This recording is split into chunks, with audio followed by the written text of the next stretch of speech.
Jesucristo, siendo el Hijo de Dios, se humilló a sí mismo tomando condición de esclavo y obedeciendo hasta la muerte. ¿Y qué muerte? Muerte de cruz. En el capítulo de hoy vamos a conocer qué son las llagas de Cristo, de qué se consideran, por qué son tan importantes.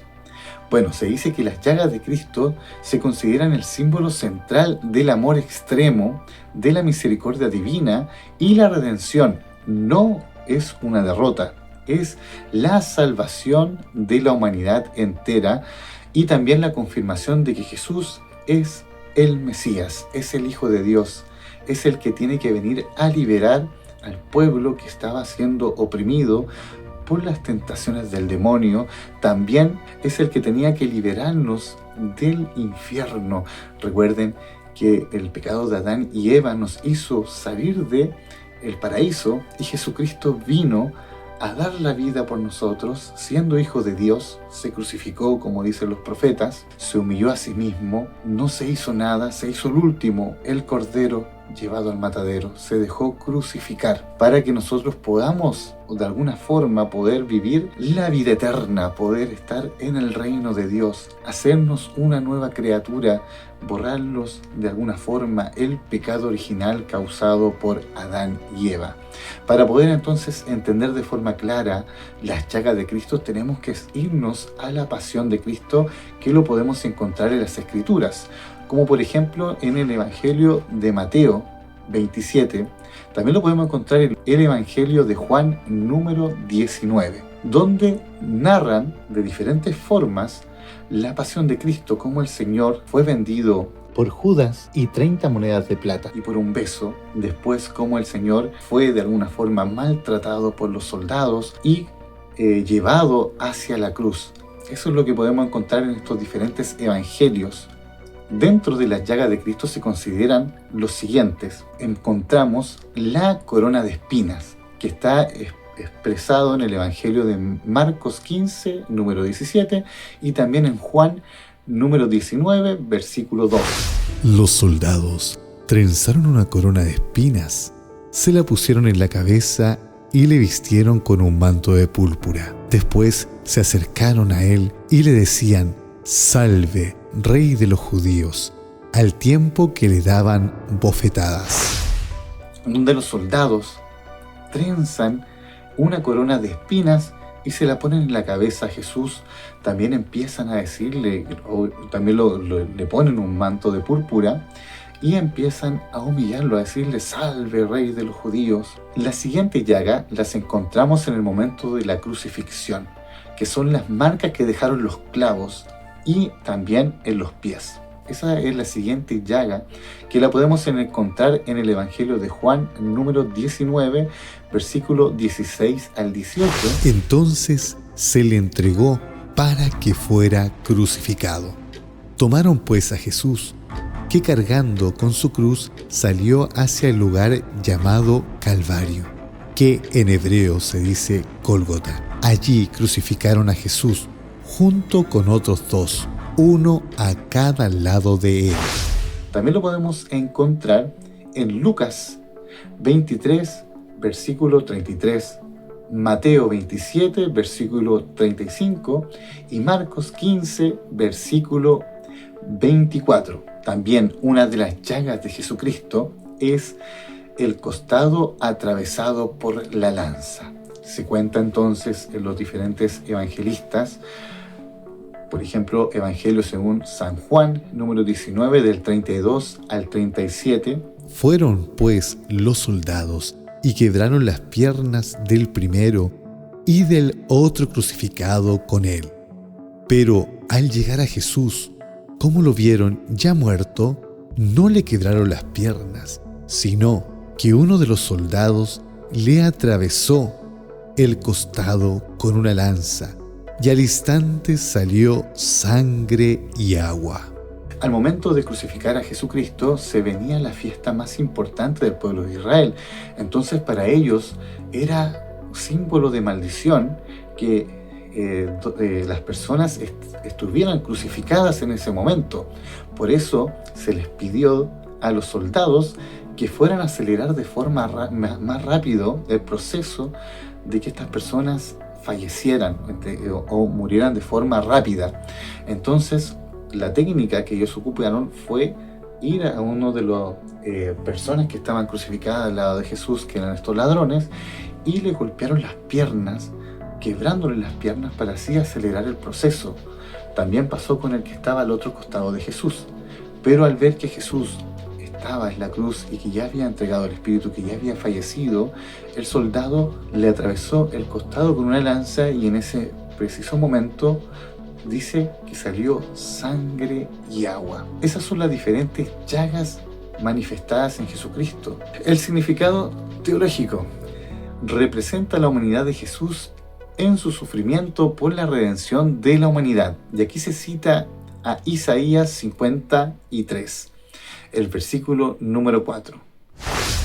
Y de hecho cargó con todos nuestros males y soportó todas nuestras dolencias. Nosotros le tuvimos como azotado, herido por Dios y humillado. Mas fue herido por nuestras faltas, molido por nuestras culpas, soportó el castigo que nos regenera y fuimos curados con sus heridas. Y podemos agregar en este versículo como cordero llevado al matadero. Entonces en estos versículos se hace referencia al Mesías, al Salvador, que viene este Jesús a liberar. Desde ya el profeta Isaías estaba haciendo este llamado a estar atento, se viene el Salvador, pero él lo muestra azotado. Por eso uno llama un poco la atención porque en qué momento se les olvidó al pueblo de Israel que el Mesías no iba a llegar de forma como caballo abriendo los cielos, sino que, como decía el profeta Isaías, iba a ser maltratado, humillado, a hacerse el último, como un cordero llevado al matadero. De verdad que es un verdadero misterio.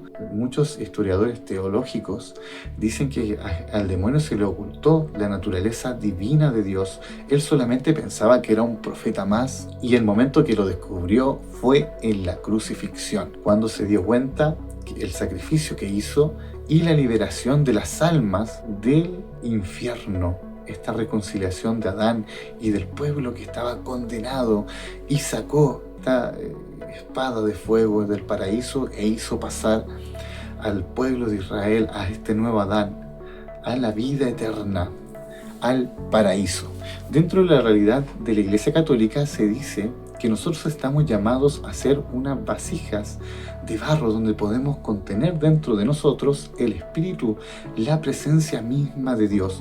Por eso la Iglesia Católica defiende la Eucaristía e invita a ir a recibir el cuerpo de Cristo para poder tener esta gracia de alimentar, ya que la Eucaristía es un alimento espiritual. Por eso muchos santos, al momento de descubrir esta realidad, han podido también experimentar la gracia de acompañar a Cristo en su dolor. Dentro de los diferentes casos de la Iglesia Católica se dicen que hay más de 300 casos de personas con estigmas y solamente un 60% han sido canonizadas o beatificadas. Uno de los primeros santos que manifestó los estigmas de Cristo fue San Francisco de Asís, nacido en 1881 y falleció en 1226. Él tuvo en su cuerpo las 5 estigmas o llagas de Cristo y se le manifestó en el año 1224 en el monte Alberna por medio de una visión de un serafín. Los serafines eran ángeles de diferentes potestades que existen dentro de la creencia católica. Si algún día quiere que hablemos de los diferentes ángeles, lo pueden dejar en los comentarios y podemos abarcar este interesante tema. Estas estigmas que se le manifestaron a San Francisco de Asís eran visibles y eran de forma de clavos que estaban en sus manos, en sus pies. También podemos encontrar a Santa Catalina de Siena.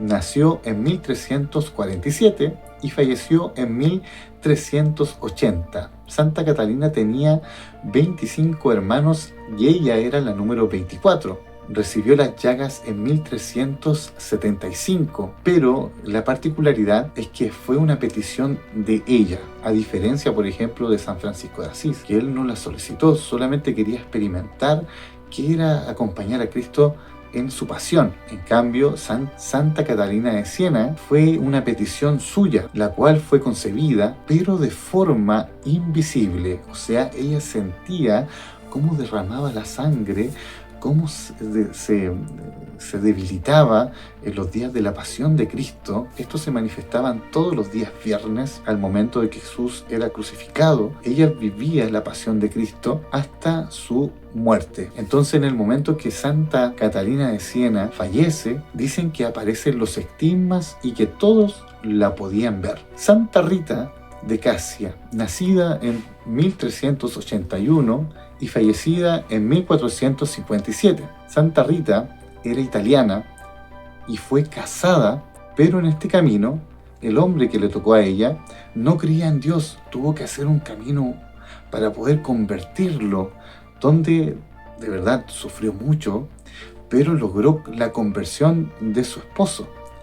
Pero pasado el tiempo, su esposo fue asesinado. Y ella en esa relación tuvo 2 hijos, los cuales querían de alguna forma vengarse, pero también con el tiempo fallecieron. Si algún día quieren que contemos más las historias de los santos, pueden dejarlos también en los comentarios. Es muy interesante conocer la vida de los santos. Entonces Santa Rita tomó la condición de monjita, de irse a un convento. Y ella recibió un solo estigma, el cual la hacía sufrir mucho, que era muy dolorosa para ella, que era solamente una espina de la corona de Cristo, y la cual la tenía en la frente. Y se cuenta entonces que ella vivía también todo el momento de la crucifixión, y esta estigma le sangraba, y para ella era muy dolorosa. Y este estigma la acompañó 15 años de su vida, hasta que falleció. También podemos encontrar a Santa Verónica Giuliani. Ella nació en 1660 y falleció en 1727. Ella era una monja capuchina que llevó los estigmas completos. O sea, tenía los estigmas en sus manos, en sus pies, en su costado, y también tenía la corona de espinas. Imagínense el dolor que tiene que haber sentido ella. Ella fue la primera mujer documentada su experiencia en un diario local. O sea, había mucha gente que la estaba siguiendo. Después podemos encontrar a San Pío de Pietrelcina, que me cuesta mucho pronunciarlo. Podemos encontrar a San Pío, sacerdote. También es uno de los casos emblemáticos más actuales de la Iglesia Católica, teniendo también diferentes documentales donde aparece su imagen con los estigmas. Él tenía los estigmas ubicados en las manos, en los pies y en el costado, y lo acompañó durante 50 años, siendo objeto de diferentes estudios médicos y místicos. También se cuenta que San Pío tenía otro don, que era la bilocación. Él podía estar en 2 lugares a la vez, y hay diferentes casos que se han registrado respecto a este particular don que tenía el Padre Pío. Si algún día quieren que hablemos y ahondemos más estos temas, también pueden dejarlo en los comentarios.